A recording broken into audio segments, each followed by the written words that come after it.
Muy buenas noches. Lo que a continuación le presentaré no es la trama de una película de terror en Veracruz.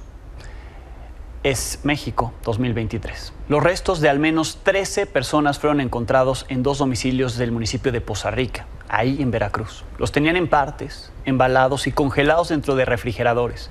Ya hay detenidos, aunque como siempre, lo primero que hace la autoridad ante este tipo de hechos, decir que se debe una disputa entre cárteles, es decir, se matan entre ellos.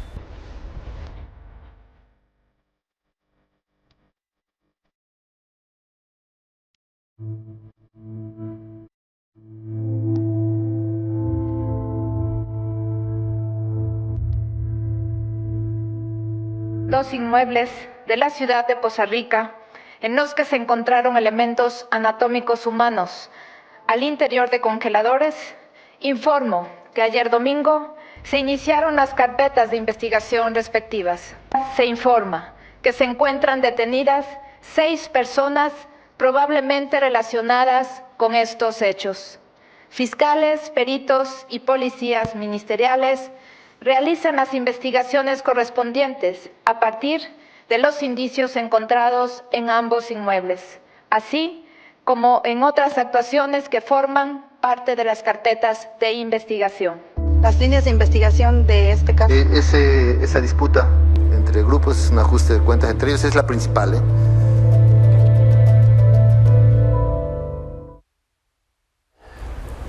Al amanecer del domingo hubo un enfrentamiento y persecución en esa zona entre elementos de seguridad y presuntos delincuentes. Esto motivó que la Policía Estatal, militares y personal de la Fiscalía General del Estado catearan al menos 5 domicilios en colonias de Poza Rica.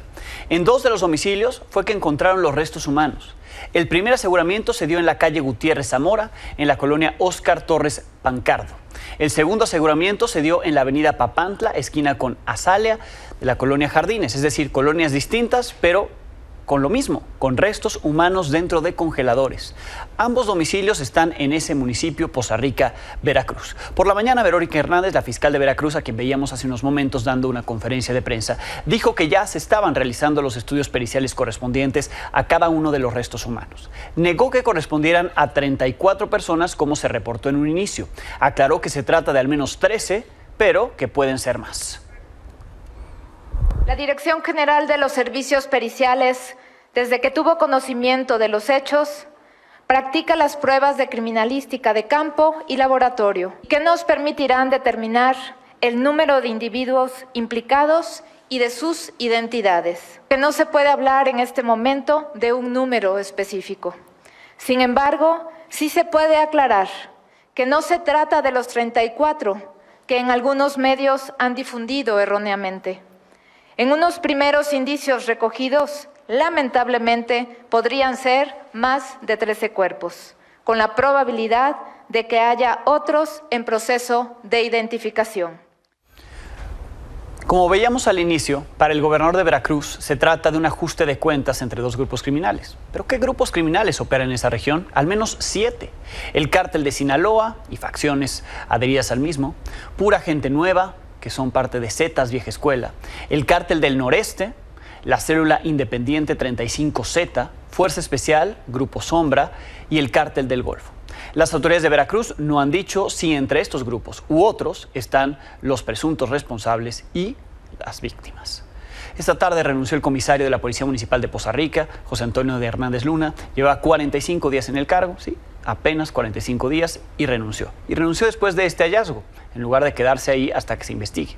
Su antecesor está bajo proceso penal, al igual que varios de los policías municipales de Poza Rica, luego de que se les encontraron presuntos nexos con la delincuencia organizada.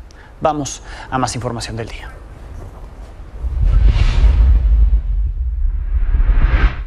En Lagos de Moreno, Jalisco, 5 jóvenes llevan desaparecidos desde el viernes por la noche tras acudir a la Feria Lagos 2023 en ese municipio. Sus familias empezaron una campaña de búsqueda, lo hicieron a través de redes sociales, ahí publicaron su fotografía, la edad. Se trata de Diego Alberto Lara Santoyo, de 20 años, Roberto Olmeda Cuellar, también de 20, Jaime Adolfo Martínez Miranda, de 21, Uriel Galván y Dante Hernández. El fiscal estatal informó que encontraron ya el vehículo en el que iban los jóvenes, pero ninguna otra pista. Las familias exigen que sean encontrados con vida. El vehículo estaba, por lo que me informa el personal de la agencia de desaparecidos, estaba estacionado, estaba en condiciones aparentemente normales o regulares, muy próximo a la zona donde se dice que los avistaron por última ocasión. El vehículo es de uno de los chicos que está desaparecido.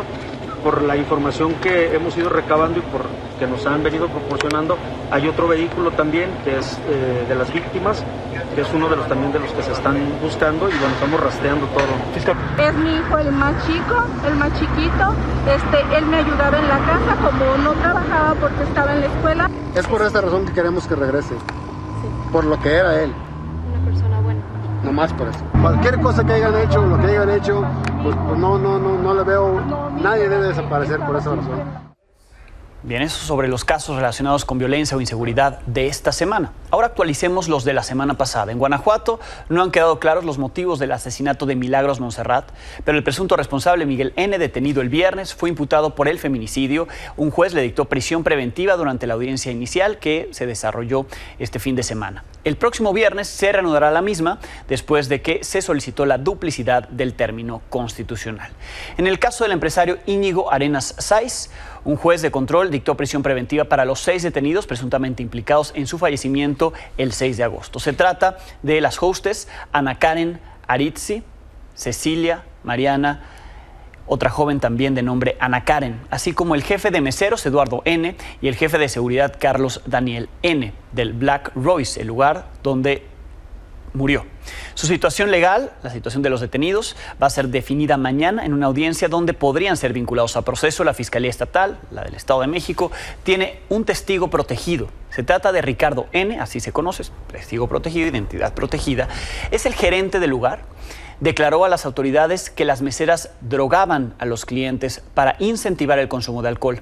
También dijo que algunos trabajadores del negocio tienen acuerdos con taxistas para que los taxistas lleven a los clientes que se encuentren en estado de ebriedad, a cambio de una comisión, por lo que es importante este dato porque la familia de Íñigo, sus representantes, han exigido a las autoridades que se investiguen los motivos por los cuales él llegó a ese lugar. Si lo hizo por su voluntad, si quería ir ahí, o si el taxi que lo trasladó lo llevó ahí en contra de su voluntad, en una colusión para llevar clientes a esa zona donde los drogaban y donde los hacían firmar, por ejemplo, lo que él firmó, 40,000 pesos en botellas de alcohol.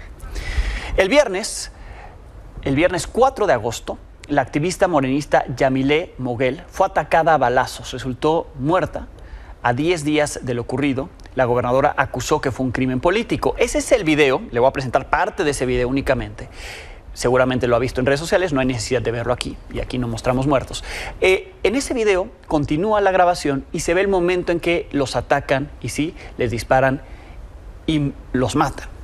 Aquí lo que dijo hoy la gobernadora de Campeche, enfurecida por lo ocurrido y acusando de un crimen político. Dice, el más grave que se haya cometido en Campeche. Aquí las palabras. No es un delito común. No es una vendetta de bandas como quieren hacernos creer los allegados. Tampoco es un problema de seguridad. Es el crimen político más grave que se ha cometido en la historia del Campeche reciente. Actuaremos con firmeza y legalidad. No se pueden resolver las diferencias políticas a balazos. No vamos a proteger a delincuentes. No quedarás impune. Tu celda está lista, maldito, maldito cobarde. Bien, así la respuesta de la gobernadora de Campeche después de ese crimen cometido contra personas de Morena en su estado. En otros temas, desde la semana pasada le presenté aquí que se estaban llevando a cabo las celebraciones de la Santa Cena, una celebración anual de la Iglesia de la Luz del Mundo. Le presenté aquí cómo políticos acudieron al inicio, a pesar de que había imágenes en cartel y que se le rindió tributo al líder, que sigue siendo el líder de esa iglesia, Naasón Joaquín García. Y sí, todos los fieles tienen derecho a ejercer la religión que quieran. Pero en estos días han reiterado sus líderes y algunos de sus miembros que ellos no adoran a Naasón Joaquín García, que no adoran a un hombre, que adoran a Dios. Pues hoy se enlazó Naasón Joaquín García en una llamada telefónica, como ocurrió el año pasado, y aquí se lo presentamos desde la cárcel, donde está en California. Él se declaró culpable de abuso sexual contra 3 jóvenes. Pues hoy nuevamente le lloraron a Nazón Joaquín García. Aquí el momento. Me encuentro entre todos ustedes. Amén. No me ven, sí, me sienten en esta maravillosa convivencia. Estoy feliz de hablar con vosotros. Veo vuestra felicidad coincidir conmigo. Mi Dios ha derramado su bendición en esta santa cena. En información política, luego del cónclave que realizaron miembros del Movimiento Ciudadano, sus liderazgos el viernes, que aquí le dábamos cuenta, Milenio dio a conocer en su portada y en su nota principal de este lunes que quedó evidenciado que hay dos bloques al interior del partido rumbo a la elección presidencial. Testigos refirieron que uno de los bloques está conformado por Dante Delgado, el coordinador nacional del partido, y por Samuel García, el gobernador de Nuevo León, así como el coordinador de los diputados de Movimiento Ciudadano, Jorge Álvarez Maínez. Ellos estarían proponiendo que el partido vaya solo en el 2024, argumentando que rechazan a la vieja política.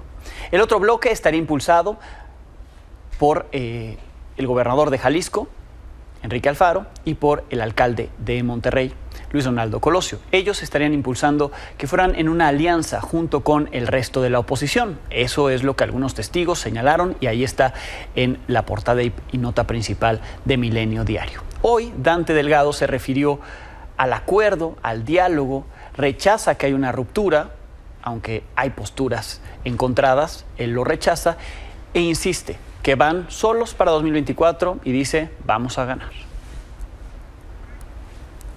No hay diversidad de opiniones. Vamos en la misma dirección y vamos a empujar en serio el proyecto a favor de las nuevas generaciones. Movimiento Ciudadano es por sí misma la fuerza extraordinaria que puede ganar la presidencia de la República y vamos a trabajar para lograrlo. Por eso lo he dicho antes y lo repito ahora, aunque algunos no lo crean y otros no lo adviertan en este momento, vamos a ganar. Hoy no hay corcholatómetro ni hay opositómetro, sino lo que los integrantes, los que buscan, los aspirantes de un lado y del otro, dijeron sobre un reality, La Casa de los Famosos. Hasta los políticos se interesaron ayer en la final.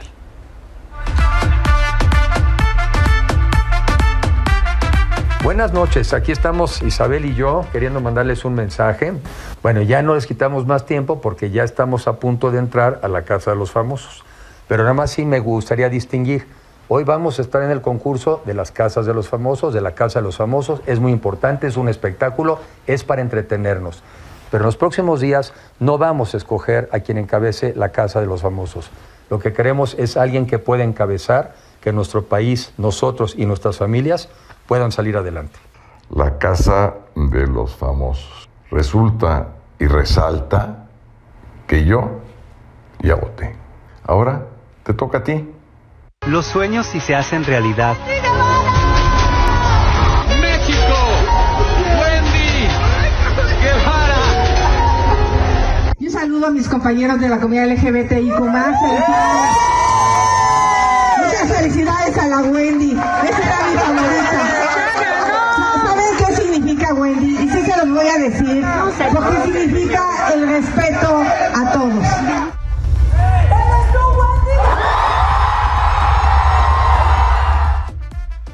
En más información política, la secretaria de Gobernación, Luisa María Alcalde, fue criticada por el mensaje que dio durante el informe de actividades del presidente del Senado, de Alejandro Armenta, donde presumió logros que no corresponden al gobierno actual, como la Ley Federal de Extinción de Dominio, existe desde el año 2009. También dijo que en este sexenio se había terminado la opulencia, criticó a quienes no acatan la austeridad republicana, aunque dentro de su mismo partido no la acaten todos.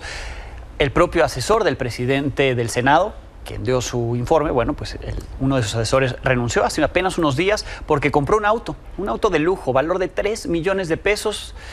La secretaria también aprovechó para lanzarse contra el Poder Judicial por batear las reformas del presidente aprobadas con irregularidades, de acuerdo con la mayoría de ministros de la Corte, y por eso las echaron para atrás, pero esta es la postura de la secretaria de Gobernación. No dejemos de insistir en que la vía democrática es la única vía posible para lograr que nuestro marco legal refleje la sociedad a la que aspiramos, que las leyes aquí aprobadas deben ser respetadas y protegidas por ser aprobadas por una mayoría electa por el pueblo de México, que entre poderes debe haber independencia y respeto y que ningún poder puede estar por encima de otro, que la visión o prejuicio de una sola persona que no fue electa no puede imponerse a la de millones aquí representados.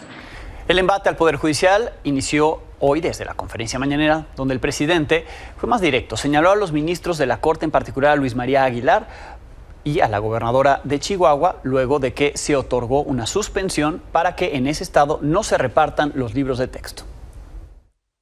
Estamos ante un caso especial, una gobernadora muy reaccionaria, conservadora, irresponsable y politiquera, que presenta una controversia para que no se entreguen los libros a los niños, a los estudiantes en Chihuahua, y un ministro deshonesto ordena que no se distribuyan los libros, buscando dejar sin libros de texto a los niños y a los estudiantes. ¿Qué vamos a hacer? Pues vamos a respetar esa decisión, aun cuando es facultad del Poder Ejecutivo Federal la elaboración, la distribución de los libros de texto. Es un mandato constitucional, pero vamos a detener la distribución de los libros de texto en Chihuahua.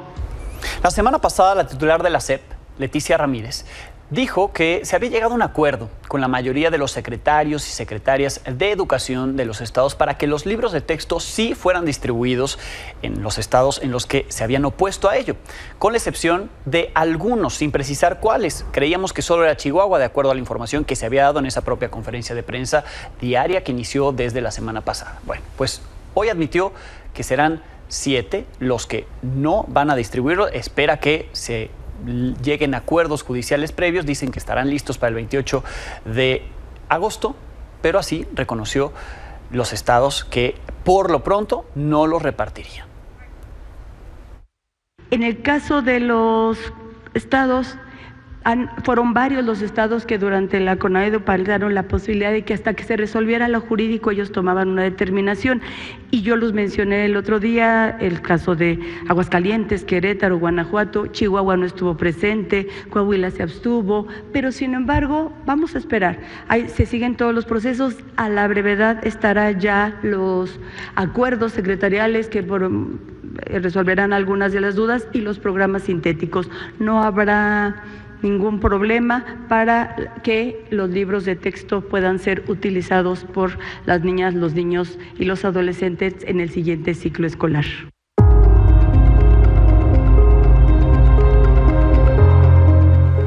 Otra acusación contra el expresidente de Estados Unidos, Donald Trump, se acaba de dar a conocer hace apenas unos momentos. También es contra algunos de sus exabogados y principales asesores. Fueron acusados formalmente por un gran jurado en Atlanta, en Georgia, en un amplio caso de extorsión centrado en los esfuerzos del republicano para revertir los resultados de la elección del 2020, en particular en el estado de Georgia, porque los votos del Consejo Electoral de ese estado, del Colegio Electoral de ese estado, podrían haberle dado la victoria. Por eso estuvo insistiendo en revertir el resultado en ese estado. No lo logró, y aquí la acusación en su contra incluye, por ejemplo, numerosos cargos.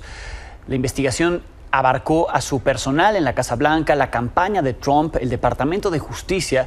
Este caso presenta cargos contra algunos de sus asesores más prominentes, incluyendo a Rudolph Giuliani, el ex abogado personal de Trump, que además fue alcalde de Nueva York, Mark Meadows, quien se desempeñó como jefe de personal de la Casa Blanca en el momento de las elecciones del 2020. Trump ha sido acusado, recordemos, de 4 investigaciones. La que ve en pantalla es el último expediente en su contra. Son investigaciones penales. Desde el mes de abril se han presentado cargos en su contra. Incluye una acusación federal a principios de este mes, de la cual le dimos cuenta, por intentos de afianzarse al poder después de perder la elección del 2020. Pues esta estaría en esa misma sintonía. Es una acusación en Georgia por intentar revertir el resultado electoral en ese estado en particular. Con esta información hacemos una pausa y volvemos.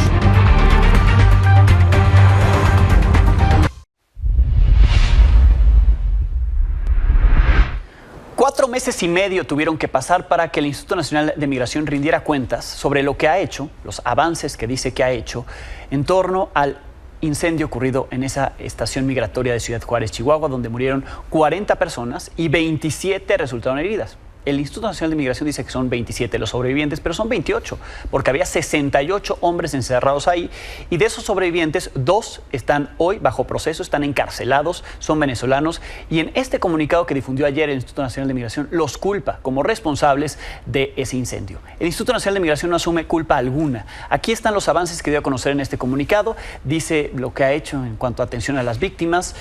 El instituto cargó contra los 2 migrantes venezolanos, los responsabiliza totalmente del incendio.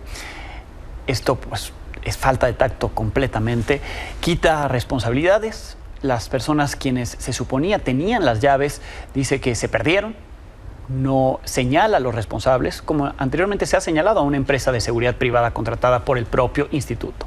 El instituto, por cierto, fue el que encerró a los migrantes ahí y los dejó con llave, con candado. Con respecto al apoyo que se les está dando a las familias de las personas que murieron, dice que cada uno de ellos, los involucrados, recibirá 3.5 millones de pesos. Esta cifra, pues ahí la difunde, la hace pública, por eso se la comparto. Debería ser confidencial porque resulta que en esos países vienen huyendo de la violencia.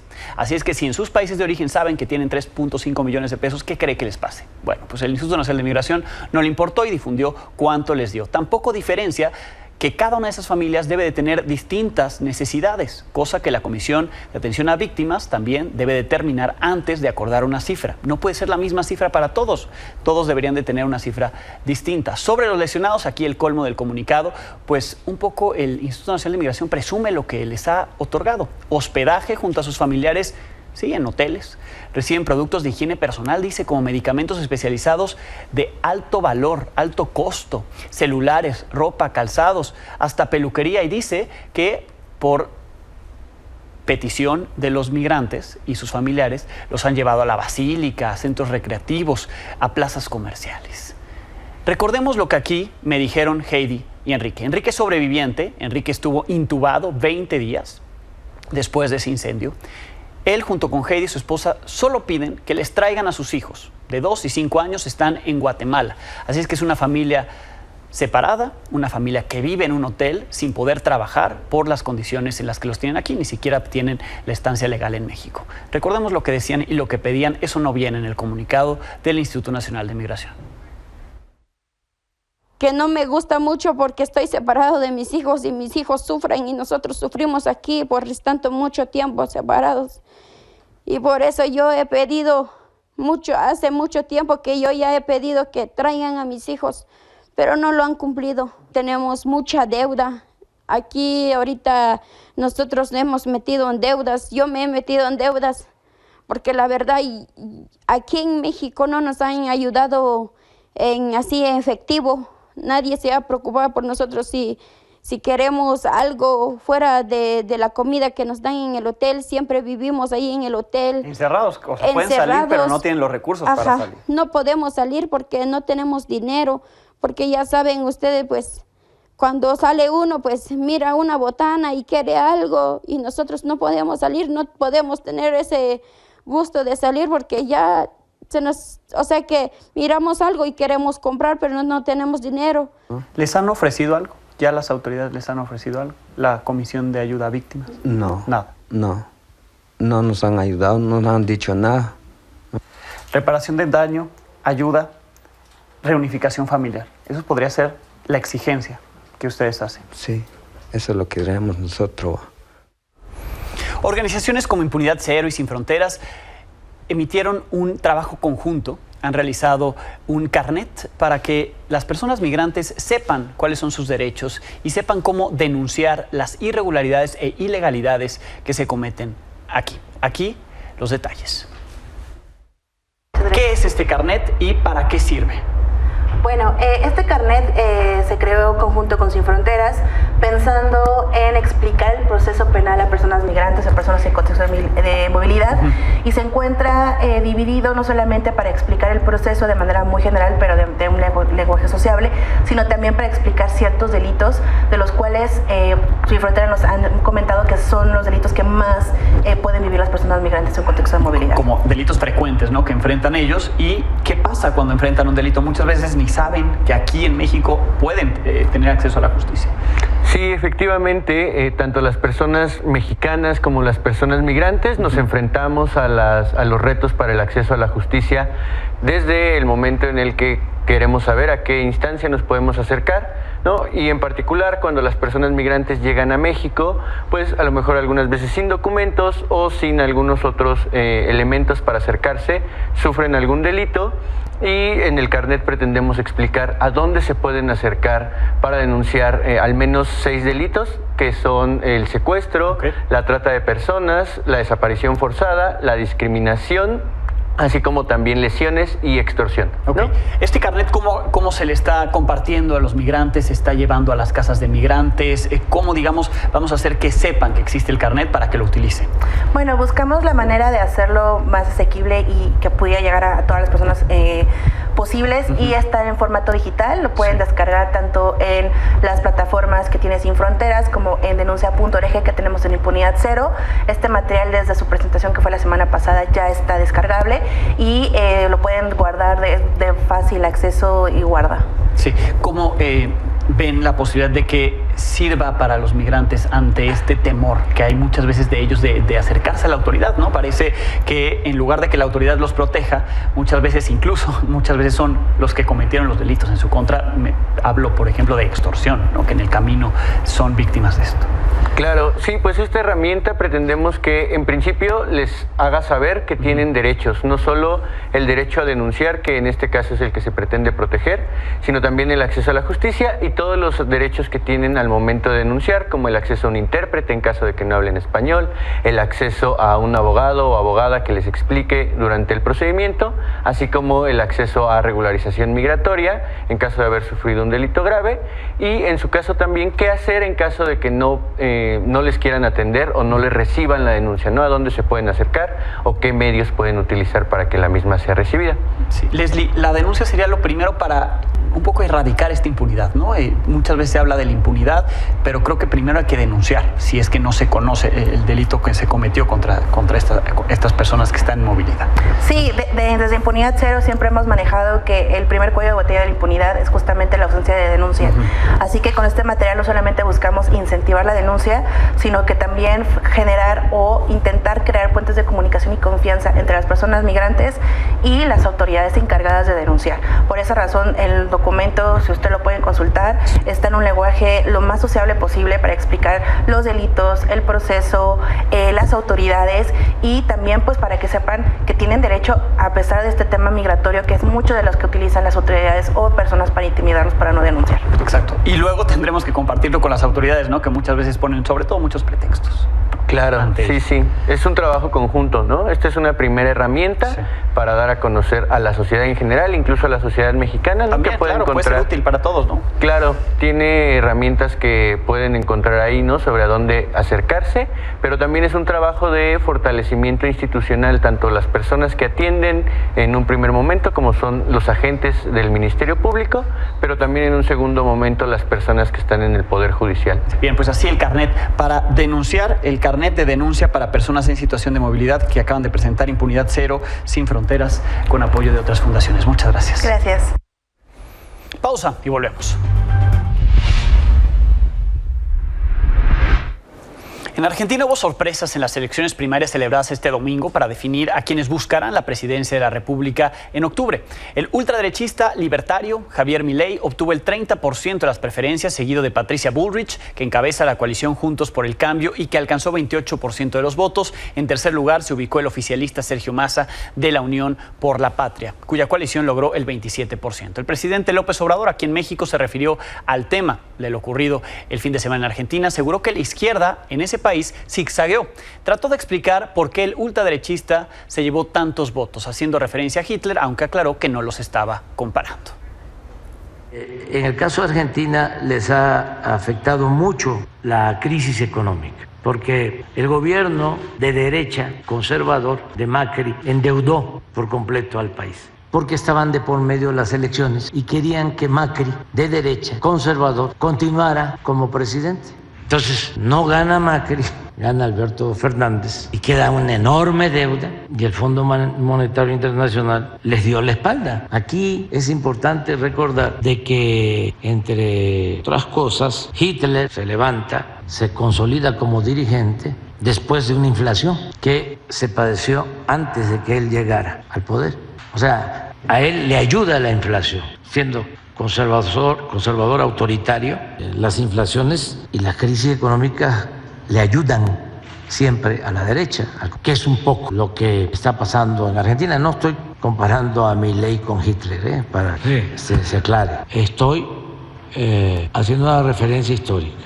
Agréguenle que faltó, digo así de manera muy respetuosa, cariñosa, porque quiero mucho a dirigentes progresistas de Argentina, les faltó más decisión. Zigzaguearon demasiado. Uno debe de anclarse, no zigzaguear. Uno debe estar siempre con el pueblo, no querer quedar bien con todos, porque termina uno quedando mal con todos.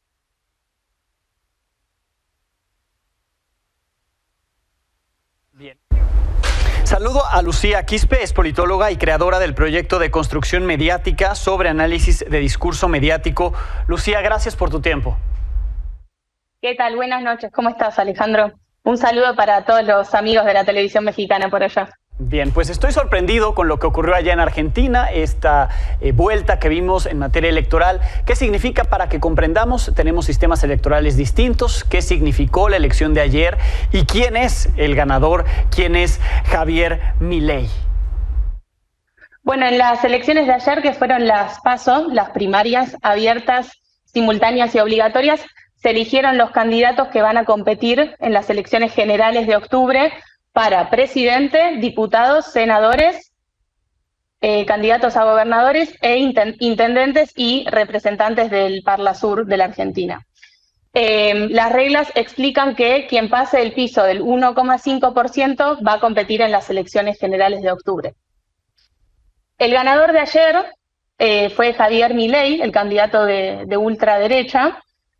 Tuvimos un escenario de 3/3, ¿sí? Javier Milei sacó el 30%, el 28% fue para el candidato de Juntos por el sumó el espacio de Juntos por el Cambio, conformado por Patricia Bullrich y Horacio Rodríguez Larreta, que estaban en una interna.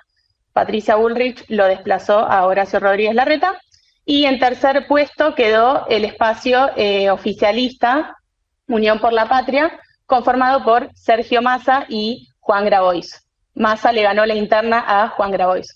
El candidato de ultraderecha, Javier Milei, hace propuestas que presenta como lo nuevo, pero acá ya lo vivimos durante el neoliberalismo de los 90, como la eliminación de ciertos impuestos, la flexibilización laboral, la privatización de empresas públicas. Javier Milei hasta ha propuesto la venta de órganos, sí, en esta idea del libre... Sí, te iba a preguntar por ese tipo de propuestas, si son reales o se tratan de fake news lo que se dice que propone. Bueno, a ver, en cuanto a las fake news, las noticias falsas, es importante destacar que a Javier Milei se hace conocido acá en la Argentina, se hace masivamente conocido gracias a su instalación en los grandes medios de comunicación.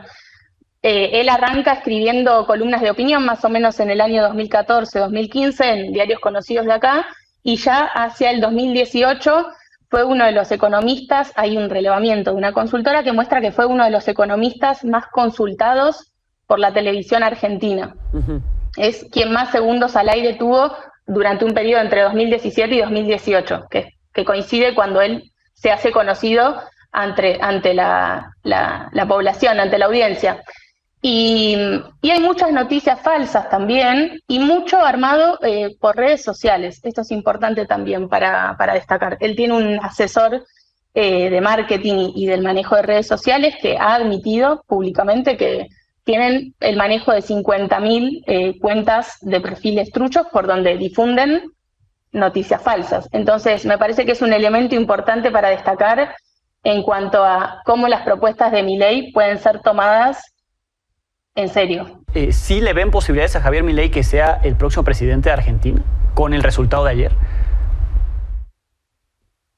Con el resultado de ayer tiene posibilidades, pero bueno, es importante que desde todos los espacios, principalmente desde Unión por la Patria, hay algo importante que no mencioné hasta ahora, que el segundo espacio más votado, que es Juntos por el Cambio, la interna la gana Patricia Bullrich, que fue ministra de Seguridad de Mauricio Macri, que tiene propuestas de derecha muy similares también a las de Javier Milei, como por ejemplo la flexibilización laboral, habla de eliminar los planes sociales destinados a la población más vulnerable que también trabaja, ¿no? No está ese mito muy instalado acá en Argentina de que quien cobra planes sociales no trabaja, y no es así. Entonces, entre Milei y Bullrich tienen propuestas de derecha, de eliminación del Estado, básicamente.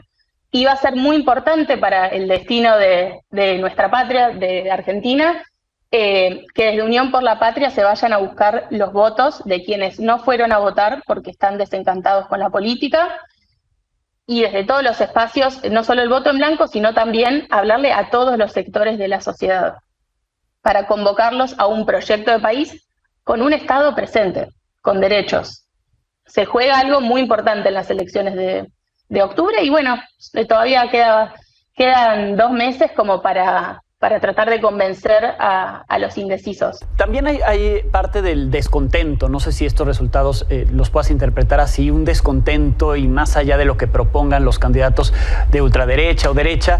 Por ejemplo, me platicaba alguien de Argentina el tema de la inflación, ¿no? 100% de inflación, y si eso impacta o no en los bolsillos, y si eso también se tradujo en estos primeros resultados. ¿Sí lo ves así?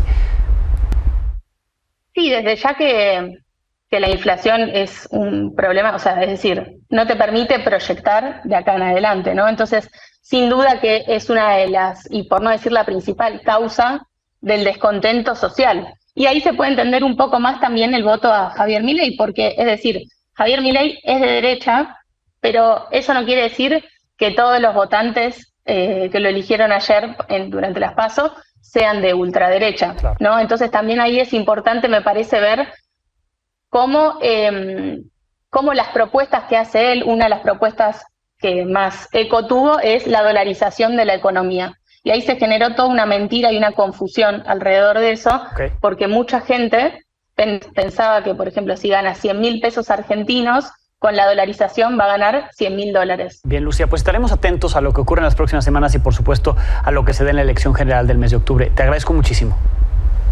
Dale, bueno, les agradezco y les mando un abrazo grande para todos por allá. Igualmente, abrazo hasta allá, hasta Argentina. Es Lucía Quispe, politóloga argentina. Y gracias a ustedes por habernos acompañado. Con esto llegamos al final. Mañana tendremos algo nuevo que contarle en punto de las 21 horas. Los dejo con Carlos Marín en El Asalto a la Razón.